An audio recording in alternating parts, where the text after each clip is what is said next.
This is the most common scenario that you're going to encounter, and of course it is the most difficult to use. So this is where we're given K and we're given initial concentrations. We're not given equilibrium concentrations. So what we're going to have to do is we're going to have to make an ice table. Then we need to decide which direction the reaction is going to proceed. So we need to compare Q to K. Then we need to define the changes of all the substances in terms of an X. So that means we're going to use our coefficient from our equation, and that's going to become our coefficient of X. Now, the X change is going to be negative for materials on the side that the reaction is proceeding away from equilibrium, and positive where the reaction is proceeding towards equilibrium. That doesn't make a lot of sense yet, but it will. Next, you're going to solve for X. So, you write your equilibrium expression and use your K. Now for second order equations, that means you're going to have a quadratic. And so you can take the square roots of both sides. That's great when we can do that. Or sometimes we have to use the quadratic formula. I will give you the quadratic formula. You should probably have it programmed in on your calculator. And then you're going to simplify and approximate the answer for large or small equilibrium constant if we can. Next, we will substitute our solve value for X into our expressions for our equilibrium concentrations in the ice table, and so we can actually calculate the concentrations. So where we have to solve the quadratic and we have to use a quadratic formula, we might have two values of X. So we can only use the value of X that actually gives a realistic answer. So if we get a value of X that results in negative concentrations, you throw it out.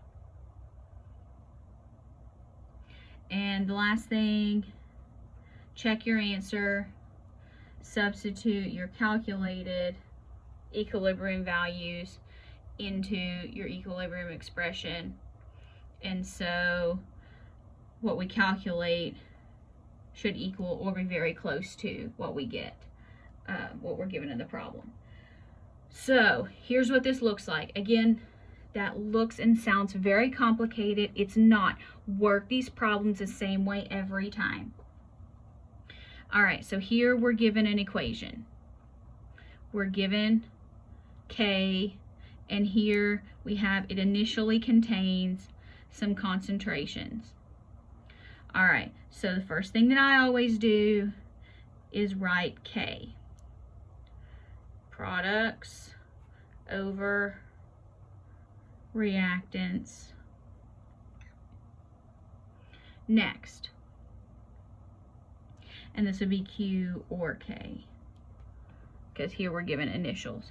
Okay, so now let's N2 plus O2 to NO. All right, initial change equilibrium. Plug in what we know initially into 0.2, oxygen 0.2. Now it doesn't say that we have any product, so that's going to be 0. So here, if you plug this in, 0 divided by this is 0. So you can automatically assume that Q is less than K. So the reaction is going to go in this direction. So reaction is going to go to the right. So that means these are reactants, these are products. So reaction goes to the right. So that means as our reaction's going this way, we're going to lose nitrogen. Nitrogen has a coefficient of 1, so it's minus X. Oxygen also has a coefficient of 1. We're losing reactants. And then we're gaining products. Has a coefficient plus 2X. Okay, now,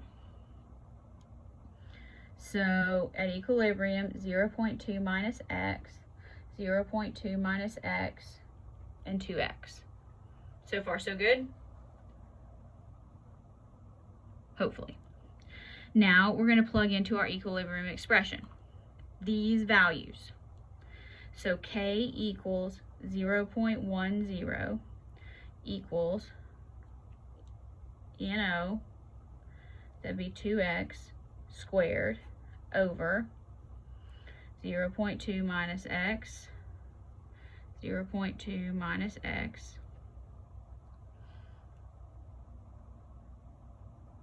So that's the same as 0.2 minus X, or, quantity squared. So here, let me say 2X squared, 0.2 minus X squared. Okay, so you see how this is squared? And there's this. Well, you can use a quadratic formula. That's kind of what I get in the habit of doing. The shortcut, though, is to say, oh, this is squared. So why don't we just take the square root of both sides? And so that gives us, what is this? Square root of 0.1. Oh, that's pretty nasty. All right, we're just going to use that. Square root of 0.1 for right now. Equals 2X, 0.2 minus X. Now, just solve for X. So here we have square root of 0.1, 0.2 minus X equals 2X. So that gives me, again, this is just nasty algebra. It's not that bad. 0.1 square root times 0.2 minus square root of 0.1 times X equals 2X. So let's get X over to one side. 0.1 times 0.2, 2X plus square root of 0.1 times X. Okay, so now we need to divide. So here, that's going to be square root of 0.1 times 0.2 divided by 2 plus square root 0.1. Okay, so, or you can just use a quadratic formula. I kind of like that. Okay, so times 0.2, and let's divide by 2 plus the square root of 0.1. So now we get X equals 0.027. We are not done yet. So be careful here, because a lot of times you're going to go, oh, I solved for X. That means you're done in math class. This is not math class. This says calculate the equilibrium concentrations. So now I like to make a little kind of list here. Nitrogen, you can show your work or you cannot. So that's going to be 0.2 minus X. So 0.2 minus 0.0027, or sorry, 027. Only one there. Okay. Oxygen, 0.2, 0.027. Nitrogen, or sorry, nitrogen monoxide equals 2, 0.027. Okay. So 0.2, 0.027. So So that gives me 0.173 molar. This is the same. Molar. 2 times 0.027. 0.054 molar. Okay, now let's just do a quick check here. So here's our check. Let's plug this in. So NO 0.054 squared divided by 0.173. We're just going to put that squared. Squared divided by 0.173 squared. Look at that. That's really close to 0.1. We had some rounding. So 0.097 is approximately equal to 0.1. So that's our check. This says find the equilibrium concentrations. Box around the answer.